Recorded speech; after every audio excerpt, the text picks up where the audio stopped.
मैं कभी अपनी हरियाणी भाषा के लिए नहीं लड़ता। ये भाजपा वाले लोग करवा रहे हैं। झारखंड मोमेंटम में 1000 करोड़ का लगभग घोटाला है, उस पर पर्दा डालने के लिए पूछ रहा हूँ। और जो यहाँ के मूल नागरिक है वो अपना हक मांग रहे हैं, तो उनका हक मिलना जायज है। नाम बता दीजिए। मेरा नाम सुभाष कुमार मित्तल है। सुभाष कुमार मित्तल।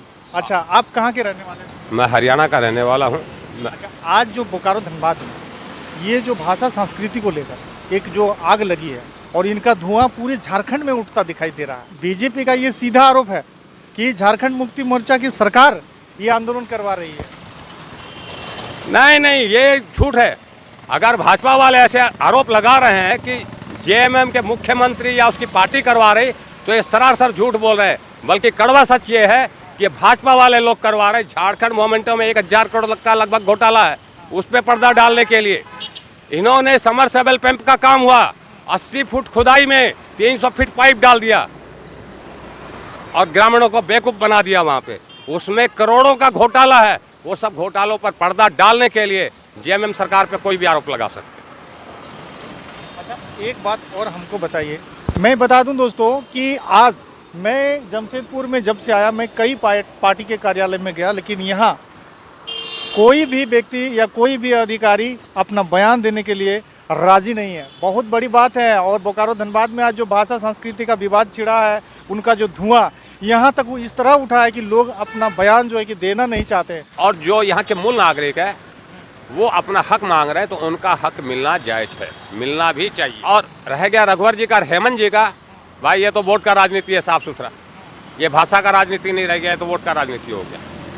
हेमंत जी चाह रहे हैं हम अपना चला ले। हेमंत जी सोच रहे हैं कि हम यहाँ के गरीब गुरबा लोग को, शोषित पीड़ित लोगों को, ग्रामीण क्षेत्रों को जो गंदा पानी पीते हैं उनको उनका हक दे दें। उनका हक से वंचित हम नहीं कर सकते। जो गांव में आज भी तालाब का पानी पीने के लिए मजबूर है, उनको कम से कम चापाकल और साफ पानी पीने के लिए कुआं तो दीजिए। बिल्कुल बिल्कुल बिल्कुल। आपने यहाँ 5 साल रहे रघुवर जी, मोमेंटो झारखंड चला रहे थे। क्या कभी किसी गांव में जाके देखा उन्होंने उनका जीवन स्तर क्या है? क्यों नहीं देखा? 5 साल बहुमत की सरकार थी, आपको तो डर नहीं था। आज तो हेमंत जी को तो डर है। उनका डबल इंजन की सरकार थी, केंद्र भी आपके अधीन था। भाई साहब, कुल मिला के झारखंड में हेमंत जी की सरकार बनने पर के बाद लोगों की लूट गबन घोटाला नीति पर ताला लग गया है। ये बहुत बड़ी बात है, सुनिएगा आप। जो लूट गबन घोटाला की नीति पर जो ताला लगा हेमंत जी के आने के बाद में, इसलिए इनमें बौखलाहट छा गई है। वो भाषा का विवाद उठाएंगे, कहीं कोलियारी का विवाद उठाएंगे, कहीं नदी का विवाद उठाएंगे, कभी नाम बदलने के लिए आएंगे। अभी रांची में कुछ समय पहले सड़क का नाम किसी शहीद के नाम पे था, उनका नाम बजरंग नगर ना ऐसे कुछ कर दिया गया। वो डिटेल मैंने अखबार में पढ़ा था। तो ये इस तरीके का काम करने वाले लोग, सब वाहिनी गंगे याद कीजिए आप। भाई वहाँ किसकी सरकार थी? योगी जी की। केंद्र में बैठे मोदी जी। अरे उनको लकड़ियां नहीं मिली लाश जलाने के लिए। बिल्कुल बिल्कुल। और आप यहाँ बवाल कटवा रहे हो। मैं केंद्र सरकार से फिर मांग करता हूँ कि हमारा झारखंड यानी कुल मिलाकर ये कह सकते हैं कि चचा का ये कहना है कि हमारे माननीय मुख्यमंत्री जी 2 साल अभी सरकार पर बैठे हैं, अभी ये 5 साल पूरा नहीं किए हैं। लोग इस तरह के आंदोलन कर रहे हैं, ये कहाँ तक जायज़ है कहाँ तक नहीं है ये आप लोग समझ सकते हैं। लेकिन इनका कहना है कि आए दिन देखिए कि हमारे माननीय मुख्यमंत्री हेमंत सोरेन जी क्या करते हैं और क्या नहीं करते हैं। आप लोग इतना परेशान मत होइए। सुप्रीम कोर्ट का जजमेंट है 2002 का कि एक व्यक्ति का स्थानीय नीति का लाभ एक ही जगह से मिलेगा, 2 जगह नहीं मिलेगा। लेकिन आज देखिए ना, जो प्रवासी खास करके उत्तर भारत के जो लोग हैं, वो आज जो झारखंड में रह रहे हैं, उनको 2 जगह स्थानीय नीति का लाभ ले रहे हैं वो लोग। तो ये तो गलत है ना। किसी भी, ये चाहे स्थानीय नीति का मामला हो या सरकारी लाभ का पद हो या सरकार की योजना हो, कोई एक व्यक्ति अगर 2 जगह से लाभ लेता है तो ये संविधान के विरुद्ध है। उस पर कठोर गैर कानूनी कठोरतम कार्रवाई होनी चाहिए संवैधानिक नियमों के तहत। उस पर कई लोग हैं कार्रवाई होनी चाहिए। अगर कोई भी, चाहे वो सरकारी नौकरी में 2 पद के 2 लाभ ले रहा हो, चाहे वो संगठन बना के 2 लाभ ले रहा हो या स्थानीय नीति का 2 लाभ ले रहा हो, तो ये सरासर गलत है और इन पर कार्रवाई होनी चाहिए, इन पर FIR होनी चाहिए। यानी कुल मिलाकर हमारे वरिष्ठ चाचा जो जमशेदपुर से बिलोंग करते हैं और उनका कहना है कि जो लोग डबल स्तरीय नीति का लाभ ले रहे हैं उन पर कार्रवाई होना जरूरी है। वो अपराध कर रहे हैं हमारे देश के लिए, ना चाचा? एकदम ये गलत है और उस पर होना चाहिए। और ये जो आंदोलन चल रहे हैं भाषाओं के, तो उनको मैं इतना बता देना चाहता हूँ कि 8 जुलाई 2015 से 29 जुलाई 2016 तक मैं यहाँ भ्रष्टाचारियों के खिलाफ आंदोलन कर रहा था। स्थानीय भाजपा के विधायक, सांसद कोई मिलने नहीं आया, कोई पूछने नहीं आया। मैंने प्रधानमंत्री आवास पे आंदोलन शुरू किया तो मेरी गिरफ्तारी हो गई। वहाँ मेरी गिरफ्तारी हो गई। डीसीपी कार्यालय को सूचना हुई कि झारखंड से सुभाष मित्तल को गिरफ्तार किया गया है। तुरंत उन्होंने मुझे पार्लियामेंट थाना पे बुलाया। बोला भाई इनको थाना में लेके आओ। बोला क्या है? हम बोला कि ये प्रधानमंत्री जी का कार्यालय का पत्र है, इसका अनुपालन नहीं हुआ, इसलिए मैं आया हूँ प्रधानमंत्री जी के पास दोबारा।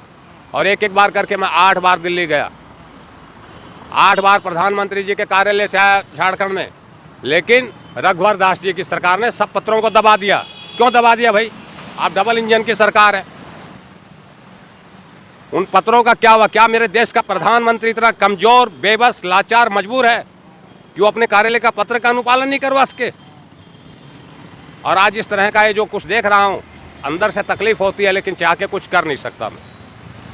मैं यही कहना चाहूँगा कि कुल मिला के डबल इंजन सरकार में झारखंड में जो गबन घोटाले हुए हैं उन पर पर्दा डालने के लिए भाजपा दोनों तरफ से नौजवानों को उकसा रही है कि सरकार नर्वस हो जाए, काम ना हो सके और हेमंत जी को बदनाम कर सके। स्थिति तो ऐसी है हमारे बोकारो धनबाद में, आप नहीं जान रहे हैं, हम जाते हैं वहाँ रिपोर्टिंग करने के लिए। एक हमारे पूर्व मंत्री व विधायक अमर बावरी जी थे, उनके साथ भी हमला हो गया। और रविंद्र राय जो थे वो भी एक पूर्व सांसद थे, उन पर भी लोगों ने हमला कर दिया। लेकिन ये तो कहीं संवैधानिक तौर पर ये अच्छी बात नहीं है। लेकिन आज हम जो नज़रिया से देख रहे हैं, हमको तो लगता है कि ये भाषा संस्कृति जो है कि बीजेपी और आजसू के अस्तित्व को ख़त्म करने वाली है। जो अमर बावरी जी हों या जो इन पे हमला हुआ है, तो मैं एक बात याद दिला देना चाहता हूं कि हमारे कोल्हान में, नागाड़ी में मामूली लिंचिंग हुई, शोभापुर में हुई, खरसुआ में हुई, लोग मरे। क्या हुआ? क्या हुआ? आखिर इस हिंसा को फैलाने का स्थान किसने दिया? हिंसा को फलने फूलने किसने दिया? ये जिम्मेदारी कौन? क्योंकि पूर्व की सरकार में शुरू हुई थी, लेकिन अभी कोरोना काल के चलते नॉर्मल हुई और फिर इस तरह से हमारे नौजवानों को आंदोलन के नाम पे, भाषा के नाम पे उकसा रहे हैं, लेकिन रोजगार के नाम पे चर्चा नहीं कर रहे हैं। इमरान प्रतापगढ़ी रांची आए थे, उन्होंने ये कहा था कि झारखंड को पिछले 5 सालों में जो है कि एक कब्रिस्तान बना दिया यहाँ के लोगों ने। इस पर बहुत ज़्यादा बोलना ठीक नहीं होगा, लेकिन 2015 में जो हिंसा का दौर शुरू हुआ वो सरकार बदलने पर कमज़ोर पड़ा। सरकार वर्तमान में मॉब लिंचिंग कानून भी लाई है ना।